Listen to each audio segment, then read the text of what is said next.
Welcome to the Human Capital Innovations Podcast, your go-to source for personal, professional, and organizational growth and development. We hope you tune in often for all things people management, organizational development and change, organizational leadership, and social impact related. Maximize your personal and organizational potential with Human Capital Innovations Podcast.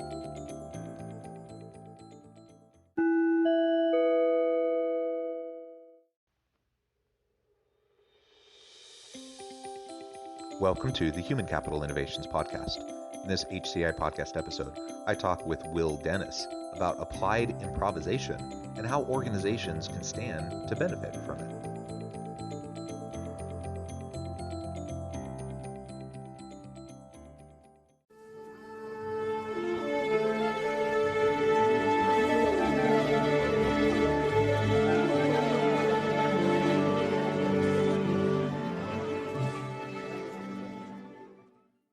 Will Dennis, welcome to the Human Capital Innovations Podcast.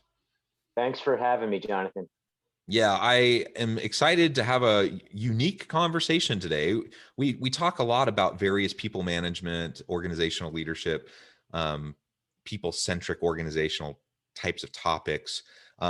You have a kind of a different background and a unique perspective on this. We're going to be talking about applied improvisation and how organizations can benefit from it. Super interesting to me, and I'm really intrigued by where this conversation will go today and how this can be utilized to benefit our leadership style, our teams, and really organizational innovation and productivity as a whole. As we get started, I just wanted to share Will's bio with everybody. Will Dennis is the owner and operator of Unscripted Productions, an improv studio in Bucks County, Pennsylvania, offering classes, group events, corporate workshops, and live performances. As an entrepreneur, he also has a breadth of experience in a number of different fields, including fundraising, education management, and professional theater. He is a proud member of the Actors Equity Association. Unscripted Productions has been working with companies and organizations across the spectrum of industries, from dentistry to accounting to marketing to pharmaceuticals to research analysis to teaching and everything in between, to introduce applied improvisation as a method to transform leaders, teams, and culture in the workplace. I love it. I'm super excited to dig into this with you. Before we start with the conversation, though, anything else you would like to share with listeners by way of background or personal context? Yeah, I mean, just it's sort of a combination of all of those things have led me to exactly where we are now and the opportunity to have this very cool conversation. So most of it comes from sort of my obsession or love of improvisation itself, and then having that filter through all the different things I've had a chance to do in my life. So my hope is that we have an awesome conversation, but mostly that my love of improv and how it can change the world to think small it comes through loud and clear. Perfect. Well, and let's start there, because I was not familiar with the term applied improvisation. So what is applied improvisation and how can organizations stand to benefit from it? Yeah, sure. So applied improvisation is, I guess it's a newer phrase over the past 15 or so years, but it really comes from this notion that the same ideas, the same concepts, the same tenets, if you will, that make celebrities or comic geniuses out of the likes of, Tina Fey and John Belushi and Will Ferrell and Steve Carell and all of those folks that we know out of, Second City or the Groundlings or all of these improv studios. Those same concepts can sort of transform all of us as individuals and transform what we do as far as work, relationships, whatever. So the phrase itself is really just saying, let's take improv and apply it to everything but a performance, so to speak. So how can we apply it to our lives, to our relationships, to parenting, to the workplace, to everything in between, and see the power of these sort of basic tenets that open up the possibilities for everyone? Because most people, you hear the word improv or you show up to a meeting and someone says there's going to be improv. Most of us, we start sweating, throw up in our mouths. We try to sort of find the bathroom as quickly as possible. So a lot of what applied improvisation does is it debunks those myths that it's all about sort of being funny, being spontaneous, being witty, and it's actually more about acceptance than anything else. Yeah, well, thank you for that. And I have to say, so just to, I don't know, maybe a month ago, my wife and I went to an improv show, an improv comedy show. And the very first thing we did when we sat down is we looked to each other and we promised to each other that we weren't going to like volunteer the other to like Yeah, go up on stage. So, you know, to your point, like that's like we love being there. We love the atmosphere. But I don't want to go up on stage. I don't want to right. be part of it, because that's like a huge fear that I have. And to your point, though, it's more about acceptance. And ultimately, when, you know, people do go up on stage, it's not like we're all, you know, judging them and, you know, for whatever they are or aren't doing. And we just want to have fun. So um, maybe we can next talk a little bit about those core principles of improv. You mentioned, you know, that there's these principles that can then be applied into the workplace, help to transform our culture, help to shift our leadership style, make more, you know, dynamic teams. So what are those 5 core principles of improv that you focus on? Yeah, sure. And it's important to sort of note that these are ours that we've decided to focus on at Unscripted. So you can go across the world to different companies, different studios, different improvisers, and they may have a different set, right? Um, but these are 5 that we've taken over the course of a couple of years and sort of packaged it as like, this is our version of applied improvisation. So you can find people, specifically Kelly Leonard out of Second City is doing phenomenal work with applied improvisation. He's sort of the father of it all, and he would probably have slightly different tenets. And there's a number of other folks doing fantastic work that would have different ones. But for us, we focus on these 5 tenets, these 5 core principles that help us, again, apply these to our everyday lives, workplace, whatever. The first, and this one is uniform. This one is across the board. I often tell students, like, if you go to Dubuque and run into somebody on the street who's taken an improv class and say, what is the first rule? Anyone who's ever taken an improv class should be able to immediately say that the first rule of improv is yes and. Okay, this phrase, yes and.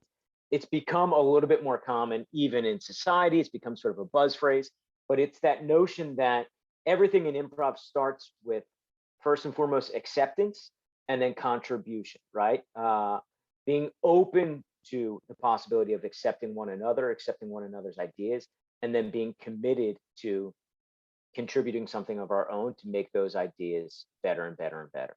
So if nothing else gets through, that is sort of that golden rule, is this idea of yes and. You can't succeed in improv without embracing that first tenet. So that's the one from which everything else flows, but it's imperative, that idea of acceptance and contribution, and then recognizing that both of those things have to be there, right? It's not just about saying yes. A lot of times people are like, oh, first rule is yes. Well, no, there's that contribution element, so that we're not just becoming a walking mat or a yes man or whatever you want to say. That's not what it's about. It's not just saying yes to everything. It's about actively participating with an openness, with a curiosity, with an acceptance. The second tenet we talk about is give yourself up for the good of the team. Now, this is usually when people are like, oh yeah, real nice, Will, kumbaya, selflessness, blah, blah, blah. And that's a huge part of it. A huge part of it is the outward focus, is that notion that if I focus all of my energy on making my team look good, everyone succeeds. That is hugely important. But the thing I like most about this is, for my money, and I have nothing to back this up with, but for my money, I would say that the number one roadblock to creativity is judgment, and specifically self-judgment, right? When I'm being less creative than usual, when I'm not sort of achieving a certain level of success, if I take a good look at myself, it's because I'm judging myself for everything that I do. I'm judging myself for everything that comes out of my mouth. I'm judging myself for how I look, whatever it is. And if I'm judging myself, I can't create. Well, if I'm focused 100% on everyone around me, I don't have time to judge myself, right? I don't have time to think about the fact that I have bushy eyebrows, or that I'm 5'6" on a good day, or the fact that I sweat the minute I step out of my house. I can't think about those things if all of my energy and effort is on, great, how do I make Jonathan look as good as possible here? That's my job. So it has that sort of added benefit of not only making an entire team rise, but I stop judging myself. I stop thinking about that, and allows me, it opens up the potential for me to be more creative, to be more innovative, to be more accepting as well. So that's our second one. The third one that we look at is, this is a tricky one, but we call it make statements. So this is one that has gone through, we've sort of revised 100 times how we're going to say this. It used to be, don't ask questions. But here's the thing is that's fine in an improv show, something like that. You want to avoid questions, and there's very good reasons for that. In a relationship, in a workplace setting, in parenting, in whatever, questions are hugely important as far as learning, right? It's a pivotal tool to have in a learning environment. When we seek information, when we want to learn, we start with questions. So we got rid of that idea of don't ask questions and replace it with make statements. And what's behind this is, if you can phrase something as a statement, phrase it as a statement, right? Because what's going to happen there is you already have the conviction. The question isn't necessary. But what you're doing is that you're making an offer to somebody else instead of asking for something from somebody else, right? We use the word gifts a lot. You're giving a gift instead of asking for a gift. Nobody likes somebody who asks for a gift, right? But people love people who give gifts. And that's the notion. So I use sort of the most basic example sometimes. If I hold my hand out to another player, another person, and it's open, and I say, what's this? Well, if I'm that other person, I sweat instantly, right? That pressure goes right up. I go, whoa, wait. I don't know. What are you talking about? I didn't know I was going to have to decide. And all of the work is on me as the receiver, as opposed to if I hold that hand out and it's open, I say, here's an apple, then I know at least that I have an apple, right? And I can build from that because I've been given a gift. I haven't been asked to generate a gift out of thin air. So another way of saying is like, say what you know. If you know something, if you have the given circumstances, announce those, announce your truth, and then it allows everyone else to yes and from that point, instead of dancing around a truth that you already have by phrasing it as a question. So the fourth one, this is probably my favorite. This is a huge shout out to Improv Olympic in Chicago. So we used to talk about this as there are no mistakes in improv. And that's something very common that you'll hear. And there's a ton of truth to that. My wife is an amazing human. And a couple of years ago, we flew out to Chicago so that I could take a class, a workshop seminar at Improv Olympic in Chicago. And it's the first time I heard people refer to mistakes as fumbles instead of mistakes. And right there, I was like, I'm taking that. That's awesome. And the reason I love it is, if anyone's a football fan, you know that if there's a fumble on the football field, everyone pounces on that fumble. Everyone's energy is about picking up that ball. Everyone's energy is about taking that fumble and turning it into an opportunity.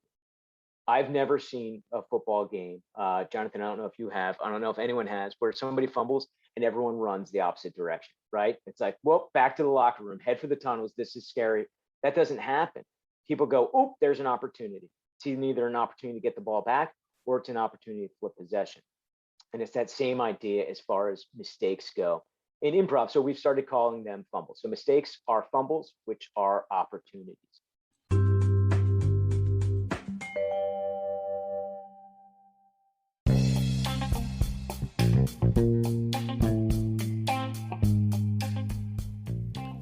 I'm excited to announce the publication of my new book from HCI Press, The Alchemy of Truly Remarkable Leadership: Ordinary, Everyday Actions that Produce Extraordinary Results. Consider how the nature of work has shifted over the past 50 years.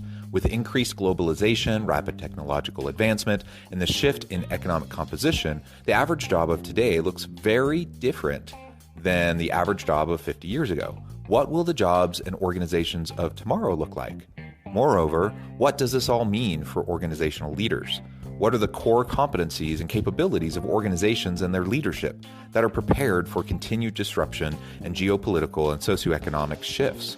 Regardless of what the future holds, increasingly, leaders need to be socially minded, data-driven, decisive, champions of talent, and disruptors of the traditional notions of leadership, teams, organizations, and work. The alchemy of truly remarkable leadership will help you to explore your own leadership competencies and capabilities and consider ways to apply and implement them into your workplace and personal life.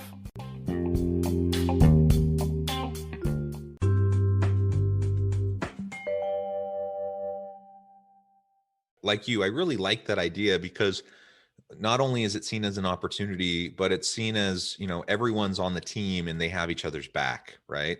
Nobody's trying to fumble. And in fact, everyone knows it's a huge deal. If you fumble, it's a problem.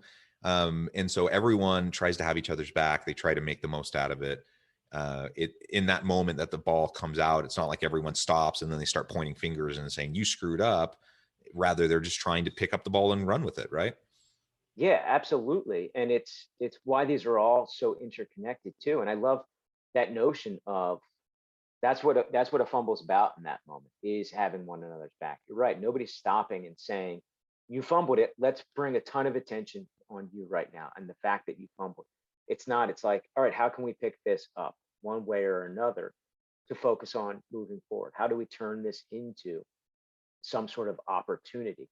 It also, to your point there, Jonathan, which I love, is it doesn't pretend that mistakes don't exist. Sometimes when we say there are no mistakes in improv and we try to apply that to our lives, well, like, guess what? My day is a series of mistakes that happen. And it's not like they don't exist, and it's not like there aren't repercussions. Like a lot of times we talk to accountants, and we do workshops. I'm like, look, your mistakes could cost people millions of dollars. Like, let's not pretend that there aren't mistakes here. It's the idea that, yeah, when the mistake happens, when a fumble happens, we're all going to find a way to pick up the ball, or we're all at least going to pursue it. And then whoever might be most capable is going to pick that up, so that we can all then start that process of yes and of looking out for one another all over again. Which leads to that point specifically, that idea of whoever's most capable in the moment picks the ball up. The fifth tenet is this idea of bring a brick. So another way of saying it is, bring a brick, we'll build the cathedral together. And that's the idea that a lot of times too, and we see this with novice improvisers in classes, and then a lot of times in workshops, it's a slightly different dynamic that it shows up, is you assume, because of those things we talked about earlier, right? You at an improv show going, oh God, I hope they don't call on me. All of us hearing improv and like wanting to throw up. Because of that, a lot of times if we take that first step and we sign up for a class or we participate in this workshop, we think that we have to have it all figured out the minute we sort of step on stage, so to speak. That we have to have the beginning, the middle, the end, everything figured out.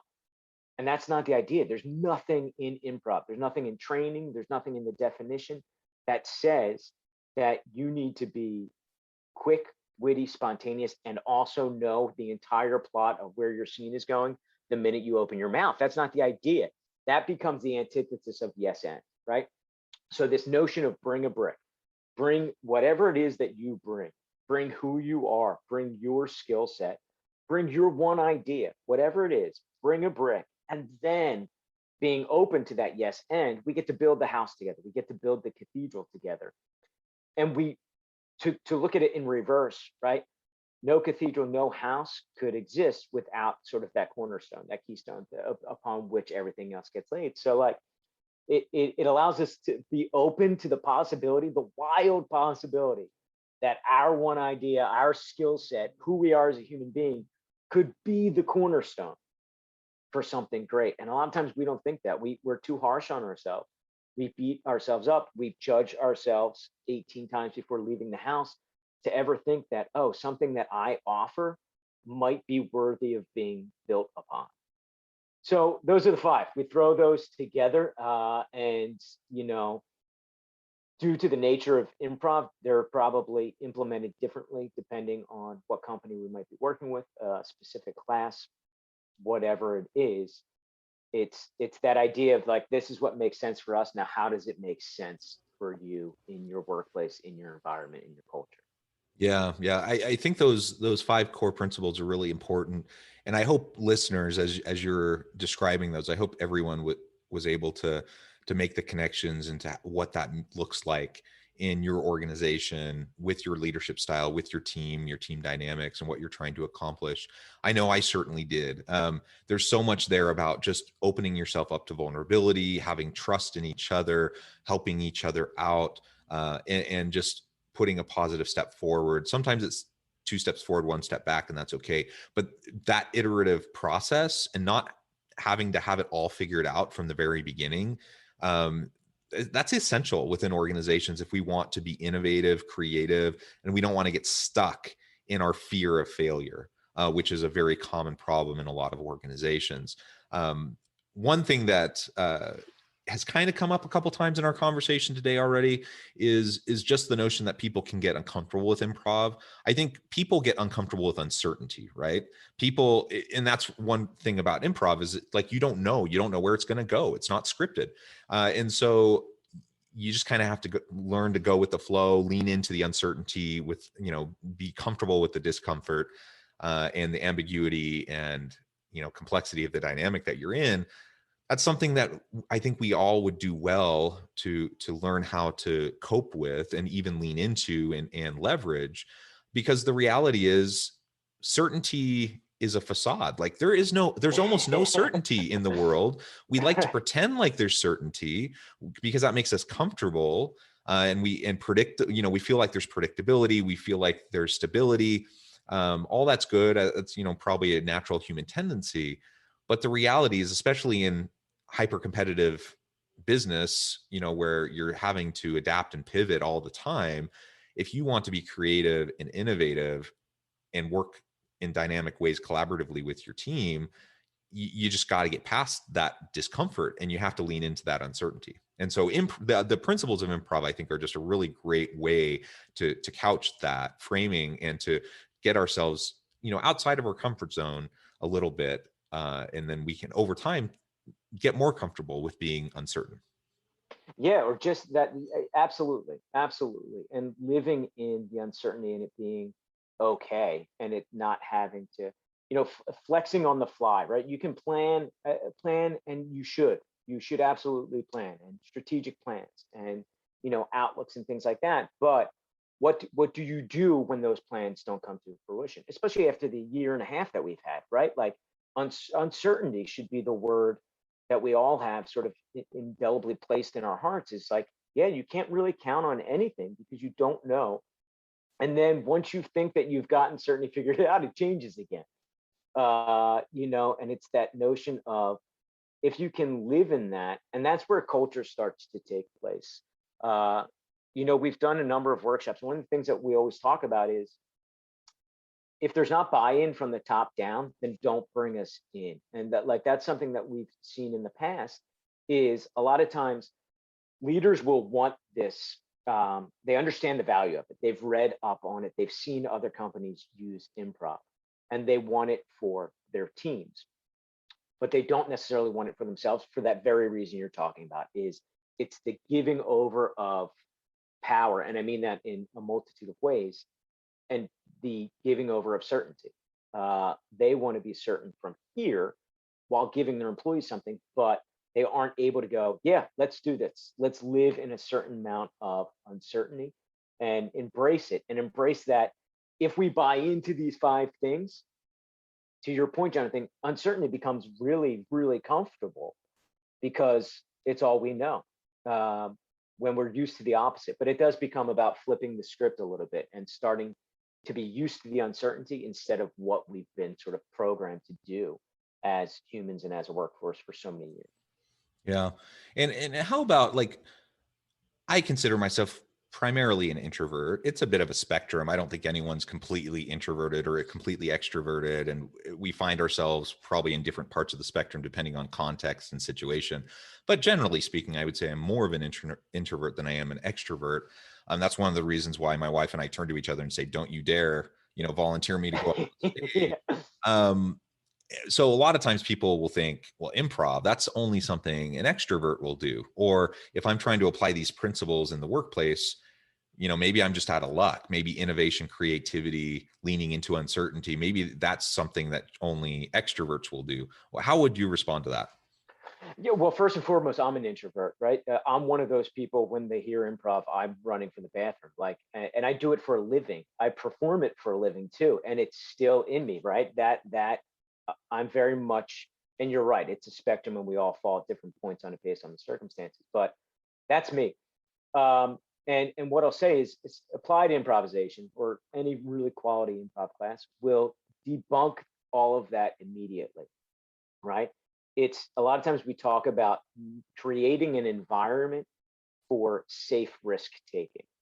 And that's sort of what it becomes, so that you see through your own experience, you take a tiny little risk and it works out okay.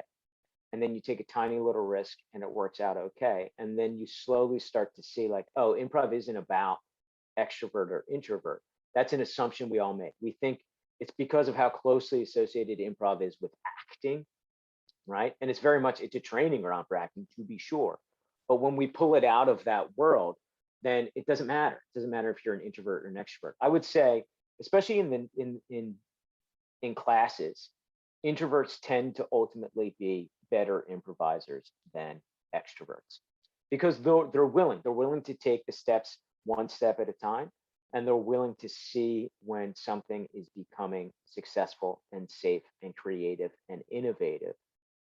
Extroverts, a lot of times, look, now I'm like labeling every extrovert in the world, but like, they'll come in with so much already, and for them it is harder sometimes for an extrovert to go, oh, it's not about me, it's about us, than it is for an introvert. Takes comfort in the us versus the me, which I think can be really, really helpful.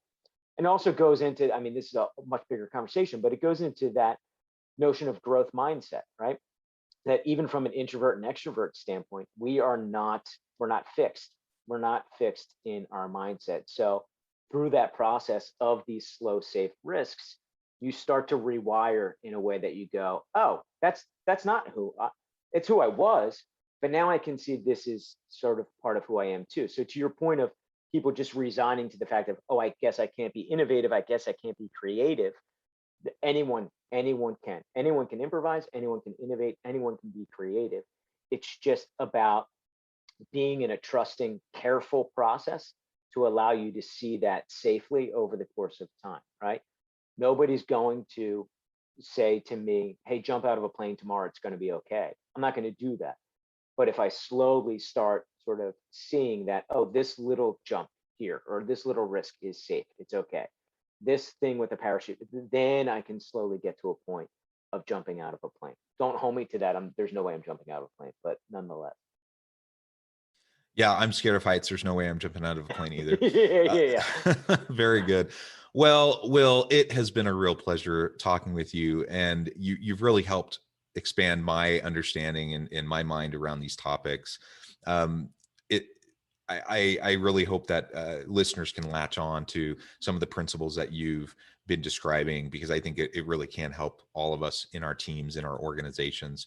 I notice our time is about to an end, but before we close for today, I wanted to give you a chance to share with listeners how they can get connected with you, find out more about your organization, Unscripted Productions, and then give us the final word on the topic for today. Awesome. Well, I mean, first and foremost, the best thing you can do if you want to get in touch with us, if you want to learn more, is just visit our website, unscriptedproductions.com. We have one of the blessings of the pandemic has been that we've been able to develop Zoom workshops for companies all over the world, right? When none of us were allowed to leave, we sort of shifted and we learned best practices for bringing improv to companies through a computer screen, which was new to us, but it was awesome and it was fun. So that's obviously an opportunity. If you're thinking to yourself, I'm nowhere near Bucks County, do one of two things: reach out to us about Zoom, or just find a great improv studio near you. Everyone does phenomenal work. It's not about like, oh, it can just be us. So that's the best way. You can follow us on Instagram. You can follow us on Facebook at Unscripted Productions. You can connect with me, Will Dennis, on LinkedIn.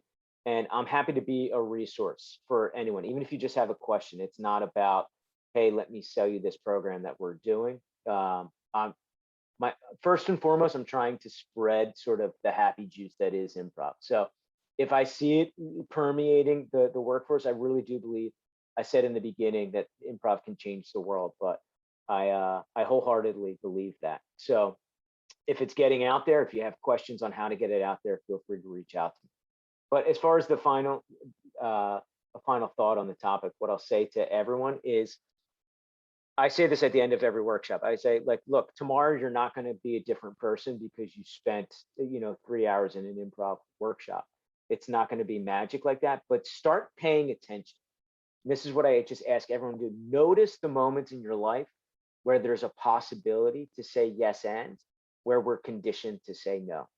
Because most of us are conditioned to say no, it's safer. It's safer to shut down somebody else's idea because we've been conditioned to think it's a threat to our own. But notice, whether it is in your relationship, whether it is in parenting, whether it's in the workplace, whether it's socially, whatever it is, just pay attention to those little moments as they come along and go, oh, that I easily could have said yes and there, and I said no. I'm not even telling you to say yes and. I'm just telling you, pay attention to it. Noticing is the first step, and then we'll start to see that improv, these tenets exist everywhere around us. So yeah, the best way to apply applied improvisation is to pay attention, to take notice, and to sort of wake up to its existence around us. Beautiful. Thank you so much, Will. It has been a real pleasure talking with you today.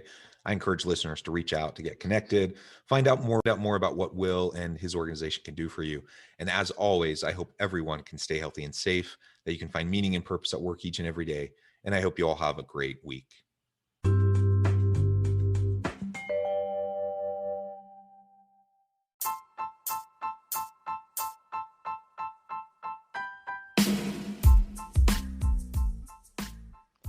We are excited about the launch of HCI's new magazine, Human Capital Leadership. Human Capital Leadership is a free, interactive e-magazine designed to help individuals, leaders, and organizations find innovative approaches to maximize their human capital potential. We will be publishing issues quarterly in August, November, February, and May. Check out the first issue and let us know what you think.